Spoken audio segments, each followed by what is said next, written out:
Guys, pieces Hindi channel में आपका बहुत बहुत स्वागत है। और मैं हर्ष सावेदी और आप देख रहे हैं पर्यावरण एवं पारिस्थितिकी तंत्र इन्वायरमेंट।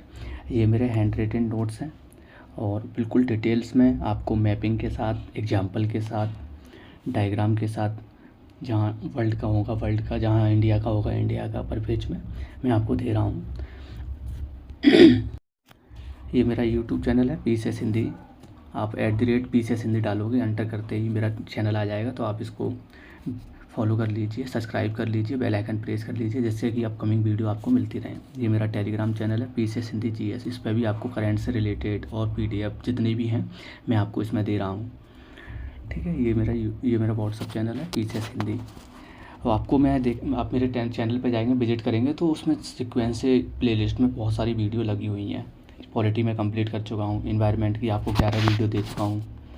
आज जो नया टॉपिक होगा हमारा प्रदूषण होगा, पॉल्यूशन।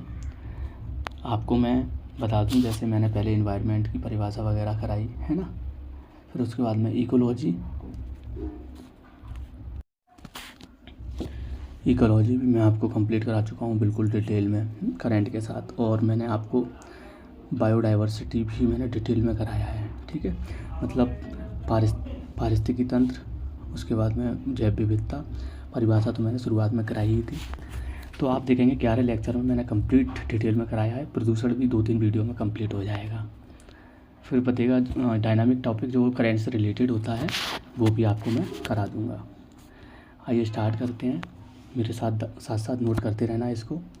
ये बेहतरीन कंटेंट आपको मैं दे रहा हूँ, जो आयोग के नए ट्रेंड के आधार पर ये नोट्स तैयार है।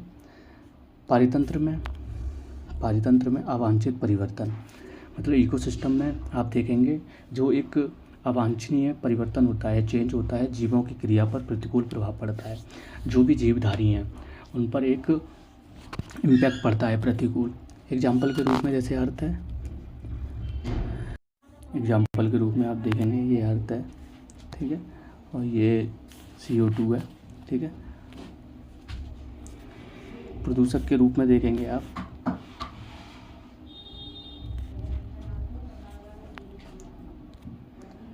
कार्बन डाइऑक्साइड है। 0.31 संतुलित है, 0.01% या 0.04%, ये ऊपर नीचे होता रहता है। प्रदूषक पॉल्यूटेंट देखेंगे, जैव क्रिया के उद्दीपक, स्टिमुलेट और इनिशिएट और टर्मिनेट, ये 3 प्रक्रिया होती हैं जैव क्रिया की।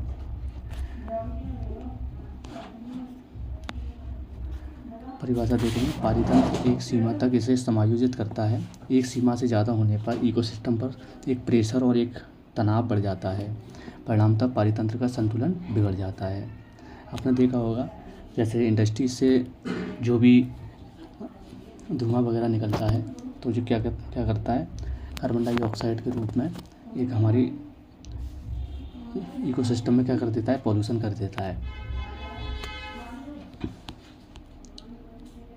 पॉल्यूशन के टाइप देखेंगे उत्पत्ति के आधार पर और अवस्था के आधार पर। उत्पत्ति के आधार पर जैसे प्राकृतिक प्रदूषक हैं, मानव जनित प्रदूषक हैं। ठीक है, अवस्था के आधार पर देखेंगे ठोस कपकीय प्रदूषक होते हैं, और तरल प्रदूषक होते हैं, और गैसीय प्रदूषक होते हैं अवस्था के आधार पर। जैसे पार्टिकुलेट जो धूल कण होते हैं, एरोसोल होता है या इंडस्ट्रीज वेस्ट होता है। और लिक्विड में देखेंगे अमोनिया, यूरिया, नाइट्रेट युक्त जल होता है जो। ठीक है, और गैसीय प्रदूषक में SO2 जैसे सल्फर डाइऑक्साइड बोलते हैं, नाइट्रस ऑक्साइड, कार्बन मोनोऑक्साइड और कार्बन डाइऑक्साइड, ये गैसीय अवस्था में पॉल्यूशन करते हैं।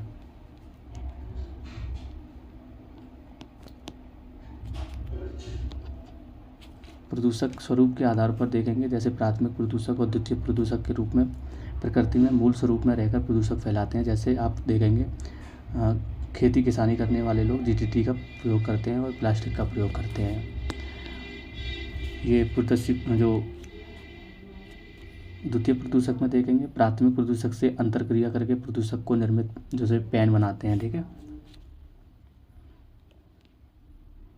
नष्ट होने के आधार पर देखेंगे, जैसे आप देखेंगे जैव निम्नीकरण और जैव अनिम्नीकरण प्रदूषक होते हैं। जैव निम्नीकरण प्रदूषक पॉल्यूटेंट वो कहलाते हैं जो सूक्ष्म जीवों द्वारा अपघटित हो जाएं और अर्थात नष्ट हो जाएं। और अजैव निम्नीकरण वो होते हैं जो प्लास्टिक, सीसा, डीटीटी, कॉपर और कोबाल्ट।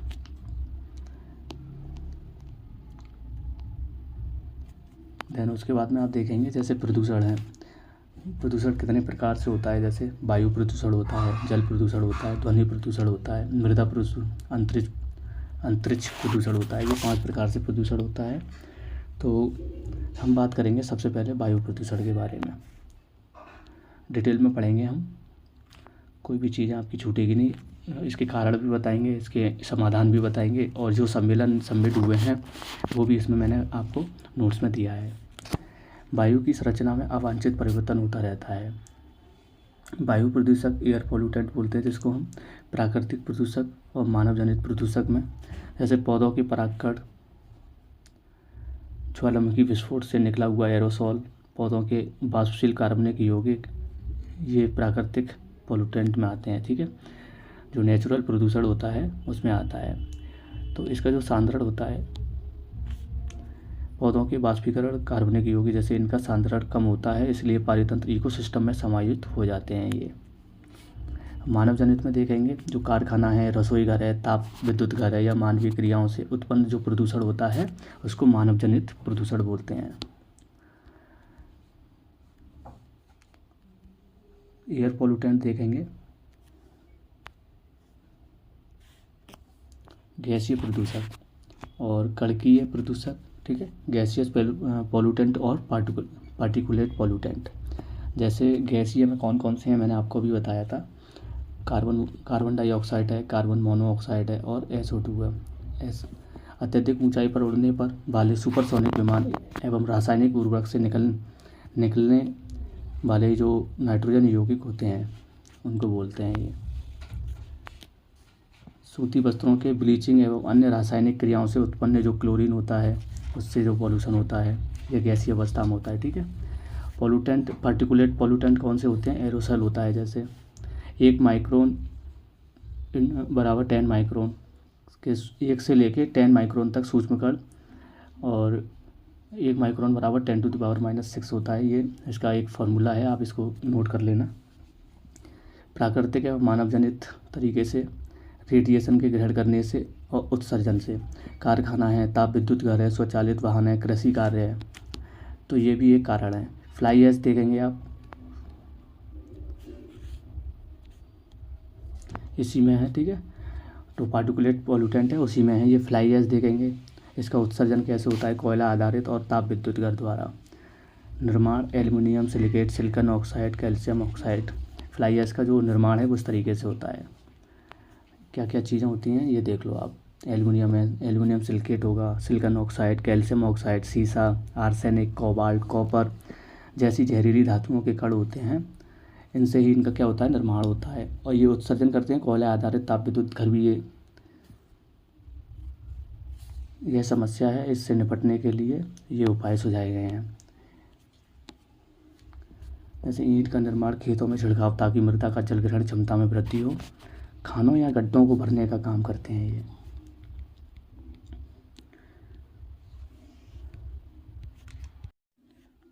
उसके बाद ये पार्टिकुलेट पोल्यूटेंट में ही जैसे SPM देखेंगे आप,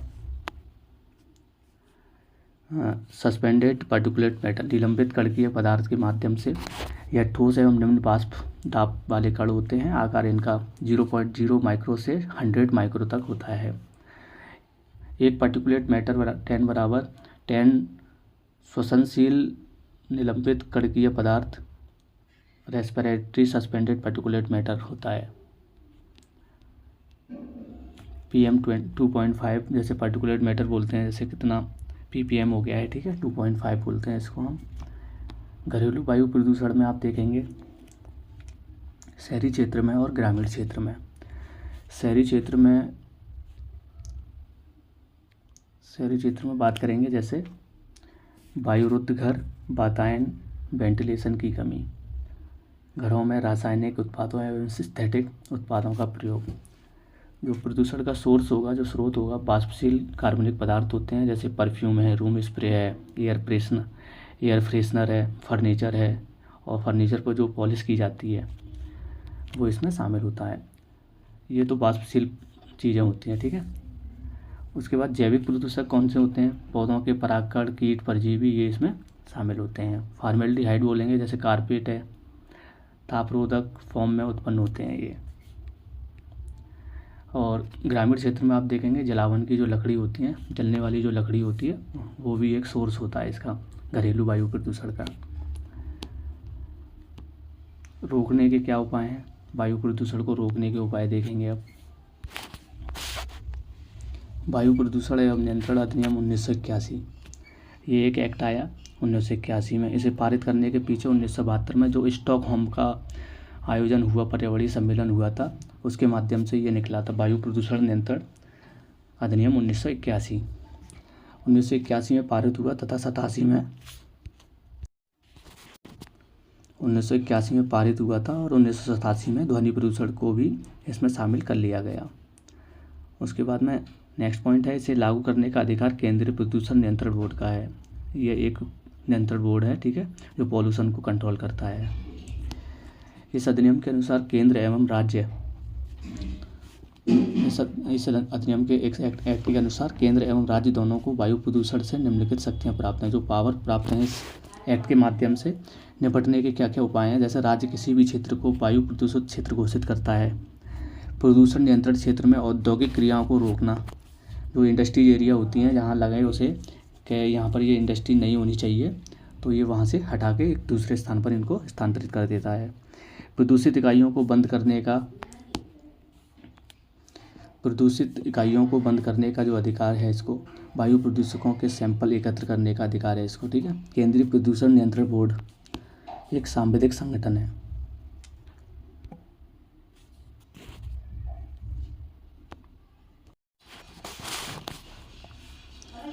एक सांविधिक संगठन है। गठन इसका 1974 में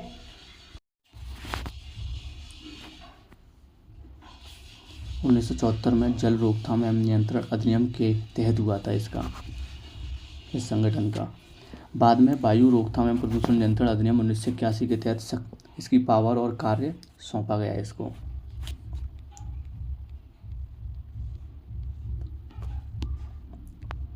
और देखेंगे इसमें नेक्स्ट पॉइंट क्या है इसमें। यह पर्यावरण एवं वन मंत्रालय तथा राज्य प्रदूषण नियंत्रण बोर्ड को तकनीकी सेवाएं देता है।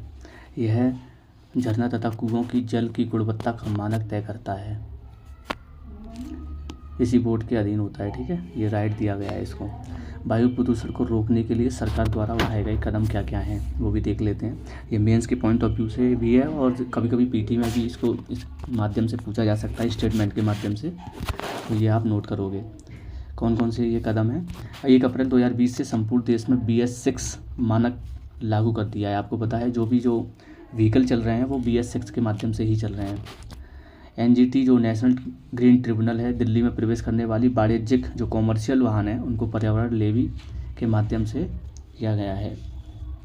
NGT ने केंद्र सरकार एवं राज्य सरकार को वाहन न खरीदने के लिए कहा गया है। अंतर्राष्ट्रीय स्वच्छ परिवहन समिति ये भी बनाई गई है। जैसे PM उत्सर्जन मतलब पार्टिकुलेट मैटेरियल उत्सर्जन का 56% और नाइट्रोजन ऑक्साइड का 70% डीजल वाहन उत्सर्जित होता है। जैसे सफ़र जो एक मोबाइल एप्लीकेशन बनाया है, इसके माध्यम से डेटा कलेक्ट करता है। ये राष्ट्रीय वायु गुणवत्ता सूचकांक लागू, नेशनल एयर क्वालिटी इंडेक्स, ये भी करता है। 6 अप्रैल 2015 से प्रारंभ किया गया और इसमें जो एक स्टैंडर्ड रखा गया है, मानक रखा गया है कि इस लेवल की चीज़ें होंगी तो वो किस प्रकार से इसको इंडिकेट किया है। जैसे 0 से 50 तक होगा तो अच्छी माना जाएगा, 51 से 100 तक संतोषजनक, 101 से 200 के बीच में प्रदूषित होगा पॉल्यूटेंट, 201 से 300 तक खराब, 301 से 400 तक बहुत खराब, 401 से लेके 500 तक गंभीर। चिंता वाली बात है ये। तो फिर कभी कभी देखा होगा आपने जो हरियाणा की बेल्ट है, आपका गाज़ियाबाद का है, फरीदाबाद का है, दिल्ली का है, कभी कभी आगरा में भी ऐसी कंडीशन आपने देखी होगी कि इतना ppm पॉल्यूशन बढ़ गया है। 8 प्रदूषणकारी जैसे PM10, PM2.5 nitrogen oxide, O3, NH3, SO2, carbon monoxide और लेड जो PB होता है, इनके माध्यम से प्रदूषण होते हैं ये। उसके बाद में थोड़ा सा ये रह गया है, ठीक है, जल संरक्षण जो सरकारी पहल की गई हैं, ये देन उसके बाद में मैं आपको फिर मृदा प्रदूषण, फिर ध्वनि प्रदूषण करा दूँगा। ये 2-3 वीडियो में ये कंप्लीट हो जाएगा प्रदूषण। ठीक है, आज इतना ही रखते हैं। ओके, इसको ज़्यादा से ज़्यादा लोगों को शेयर कीजिए और चैनल को सब्सक्राइब कीजिए। Thank you.